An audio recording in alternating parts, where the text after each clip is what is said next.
अंदाज नया, माध्यम नया, पॉलिटिक्स वाला, आओ राजनीति करें। नमस्कार, मैं मुकेश चंद्राकर हूं और आप बस्तर जंक्शन देखना शुरू कर चुके हैं। ये जो आवाज आपने सुनी, ये बस्तर जंक्शन के पत्रकार मुकेश चंद्राकर की है। ये आवाज अब आपको कभी सुनाई नहीं देगी। एक खबर के चलते इनकी हत्या कर दी गई। दरअसल आज के दौर में पत्रकारिता बेहद मुश्किल है। ईमानदार पत्रकारिता में पैसा नहीं है और ईमान की पत्रकारिता में अनंत मुश्किलें।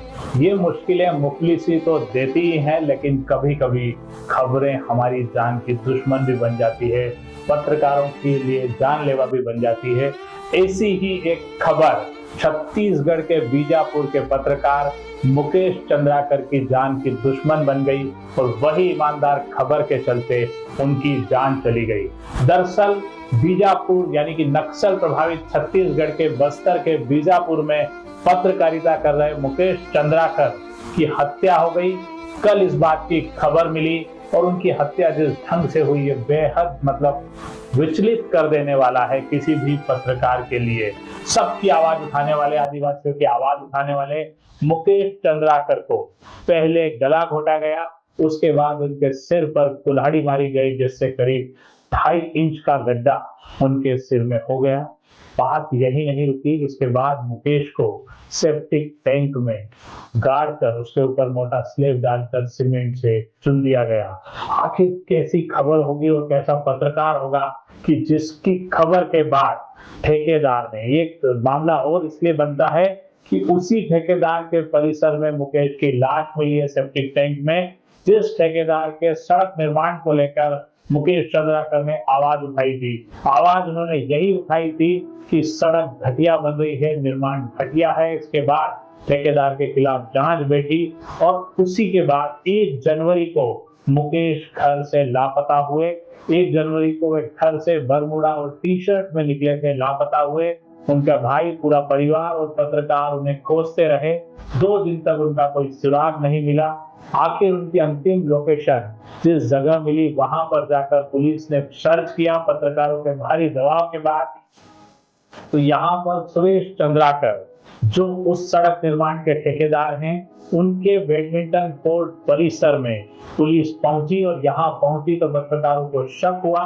कुछ मोटा स्लेब और नया सीमेंट का काम कर दिखा, जिसमें नए ढंग से चुना की गया हो, प्लास्टर किया हुआ दिखा। और जब इसे खोदा गया तो उसके अंदर मुकेश चंद्राकर, जो बस्तर जंक्शन के पत्रकार थे, बस्तर जंक्शन उनका अपना यूट्यूब चैनल था जिसके करीब 1,60,000 सब्सक्राइबर थे, वहां पर खुदाई के बाद जो देखने को मिला वो बेहद विचलित कर देने वाला है।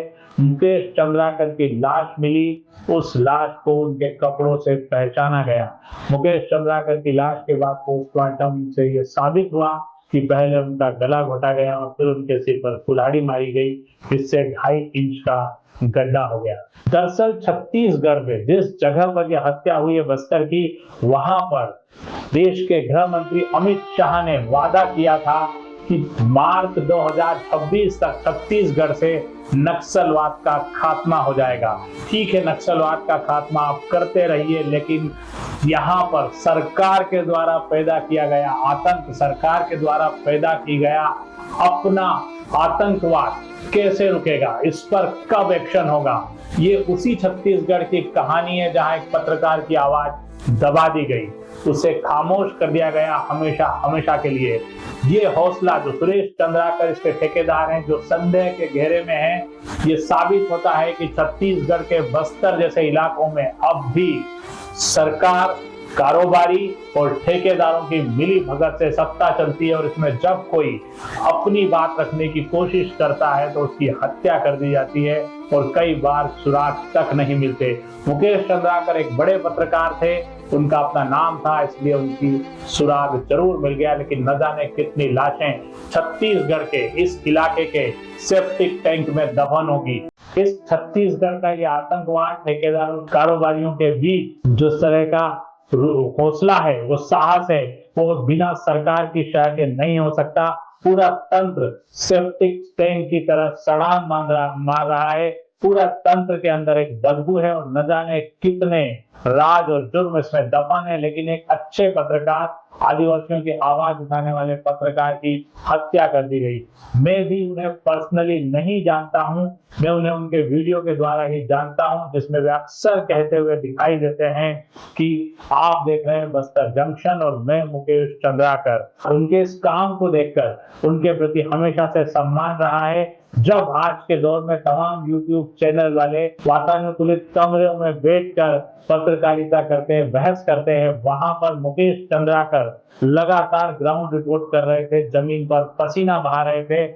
ऐसे पत्रकार को हमारा सलाम और उम्मीद की जानी चाहिए कि भविष्य में सरकारें सजग होगी। मुकेश चंद्राकर के भाई ने एक वीडियो जारी किया है जो बेहद हमें भावनात्मक रूप से तोड़ देता है। वे अपने भाई को याद करते हुए रो पड़ते हैं और उन्होंने सुप्रीम कोर्ट से गुहार लगाई है कि मेरे भाई की इस हत्या पर स्वतः संज्ञान लेकर कार्रवाई की जाए। कार्रवाई होनी भी चाहिए। आखिर जहां पर लोकतंत्र और सुशासन की बात चल रही हो, वहां पर इस तरह से पत्रकार की सरेआम हत्या कर देना बिल्कुल उचित नहीं ठहराया जा सकता। आज के लिए इतना ही। हम आपसे फिर रूबरू होंगे। आपकी प्रतिक्रिया इस खबर पर हमें हमारे मोबाइल नंबर 7002744400 पर भेजिए। चैनल को लाइक और सब्सक्राइब करना न भूलिए।